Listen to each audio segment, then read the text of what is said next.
ನಮಸ್ಕಾರ ಸ್ನೇಹಿತರೆ, ನಾನು ನಿಮ್ಮ ಗೆಳೆಯ ಚಂದ್ರಶೇಖರ್ ಮಾತಾಡ್ತಿರೋದು ಆನೆಕುದ್ರೆ ಪ್ರೇಮಿ. ನೋಡಿ ಸ್ನೇಹಿತರೆ, ಇವತ್ತೇ ಫಸ್ಟ್ ಟೈಮ್ ನಾನು ಗ್ಯಾಸ್ ಸ್ಟವ್ ಮೇಲೆ ಕಲ್ಲಿಟ್ಟು ಕಲ್ಲಿಗೆ ಒಂದು ಸ್ಪೂನ್ ಎಣ್ಣೆ ಹಾಕೊಂಡು ನೀಟಾಗಿ ನಾನು ಒಂದು ಮೊಟ್ಟೆ ಹೊಡೆದು ಇವತ್ತು ನಾನು ಹಾಫ್ ಬಾಯ್ಲನ್ನ ಹಾಕೊಂಡಿದ್ದೀನಿ.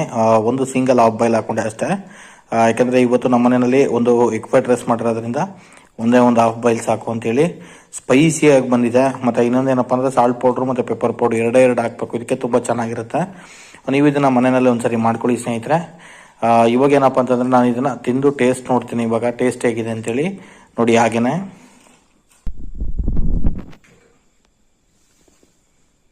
ಇವತ್ತು ಫಸ್ಟ್ ಟೈಮ್ ನೋಡೋಣ ಹಾಕೊಂಡಿದ್ದು ಹಾಫ್. ಹೌದು,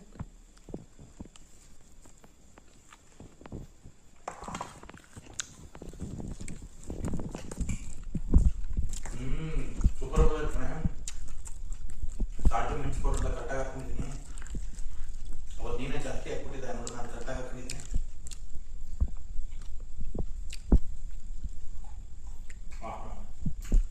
ಸೂಪರ್ ಬರುತ್ತೆ. ಇದನ್ನ ಒಂದೊಂದು ಚೂರು ಕಿತ್ಕೊಂಡು ತಿನ್ಬಾರ್ದು, ಟೇಸ್ಟ್ ಇರಬೇಕು. ಒಂದು ಅರ್ಧ ಹಾಕೊಬೇಕು ಒಂದ್ಸರಿ.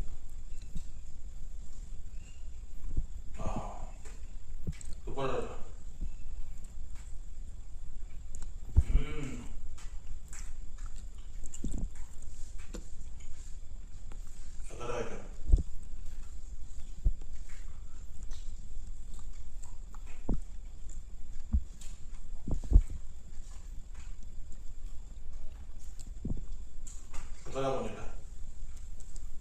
ಸೂಪರಾಗಿ ಬಂದಿದೆ ಸ್ನೇಹಿತರೆ. ಹಾಫ್ ಬಾಯ್ಲು ಒಂದು ಹಾಫ್ ಬಾಯ್ಲ್ ಹಾಕೊಂಡೆ, ನಾನೇ ಸ್ವಂತ ಹಾಕೊಂಡೆ, ನಾನೇ ಸ್ವಂತ ತಿಂದೆ. ಟೇಸ್ಟು ಸೂಪರಾಗಿದೆ. ಇನ್ಮೇಲೆ ಏನಪ್ಪ ಅಂತಂದರೆ ಬೇಕಾದಾಗ ಒಂದು ಮೊಟ್ಟೆ ಒಂದು ಹಾಫ್ ಬಾಯ್ಲ್, 3 ಮೊಟ್ಟೆಗೆ 3 ಹಾಫ್ ಬಾಯ್ಲ್ ಹಾಕೊಂಡು ಸ್ವಲ್ಪ ವೈಟ್ ರೈಸ್ ಜೊತೆಗೆ ಅಥವಾ ಬ್ರೆಡ್ ಜೊತೆ ತಿಂದರೆ ಒಂದು ಟೈಮ್ ಫುಡ್ ಮೇಂಟೈನ್ ಆಯಿತು. ನೀವು ಹೀಗೆ ಮಾಡ್ಕೊಳ್ಳಿ ಅಂತೇಳಿ ನಾನು ಇಷ್ಟು